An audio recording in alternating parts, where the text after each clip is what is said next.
Hello, everyone, and welcome to another wonderful day of chemistry.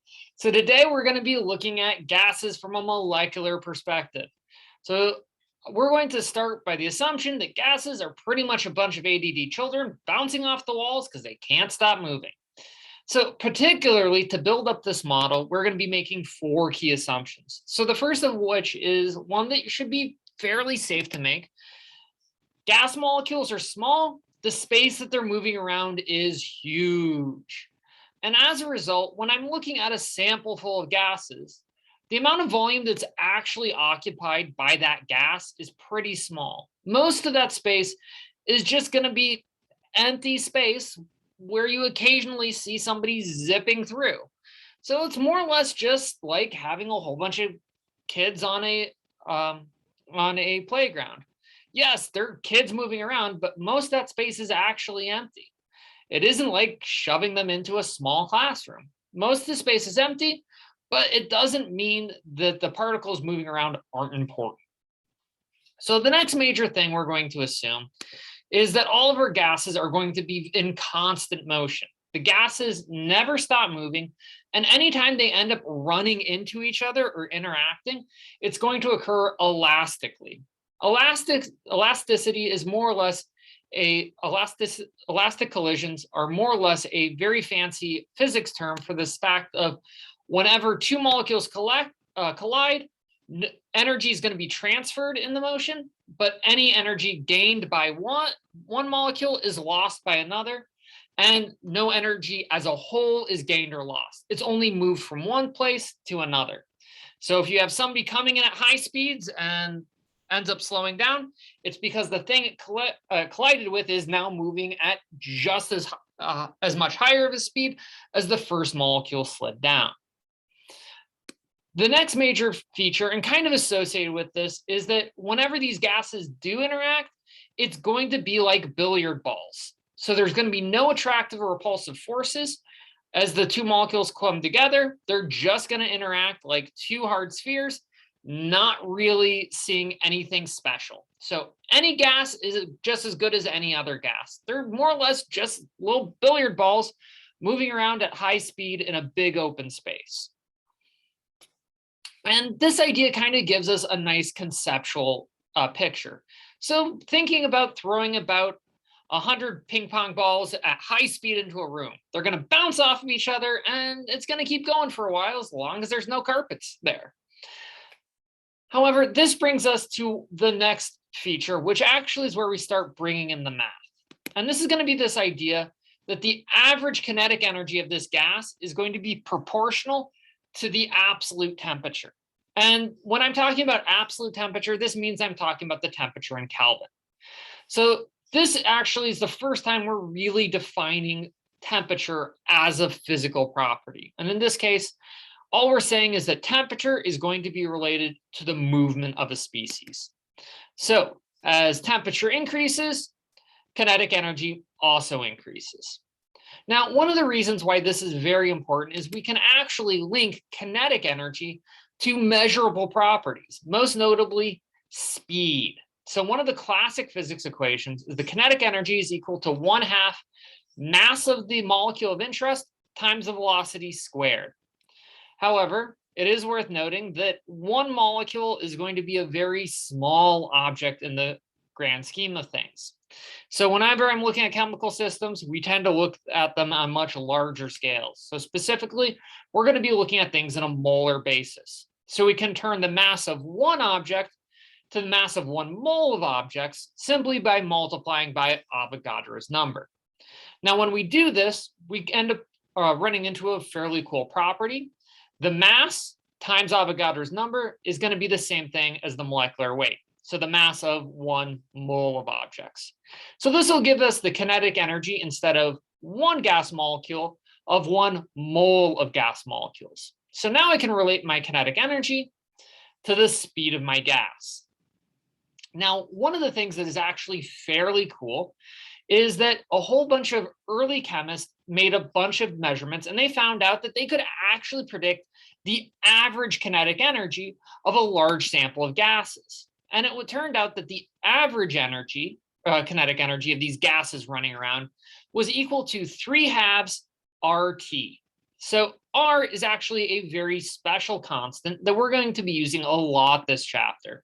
It's called the ideal gas constant. And I do want you to watch out because whenever we bring it around, it can have a variety of units. For now, since I'm interested in energy, we're going to use the ideal gas constant in joules per mole Kelvin, which is very important because you'll note that if we multiply the ideal gas constant times temperature, this will give us units of joules per mole, meaning that we're getting an energy per mole of gas being studied. And that's actually in quite good agreement with this idea of trying to measure kinetic energy. Now what we can do is tie together these two kinetic energy equations. I can tie together the kinetic energy as it relates to temperature with the kinetic energy as it relates to velocity. And this actually ends up being quite nice. So I can go ahead, combine these two, set them equal to each other. And I should now be able to relate the temperature with the average velocity since I make this relationship through the average kinetic energy. So we can get this the average square velocity by simply multiplying each side by 2 and dividing by the molecular weight. So the square of the average velocity will be 3 RT, so 3 times the ideal gas constant times the temperature divided by the molecular weight. And then again, we can take the square root of this to get, again, average velocity as a function of only 2 variables. So the only thing that will control the speed of a molecule will be its temperature and its weight. Again, assuming that all of those 4 original properties assumptions we have hold.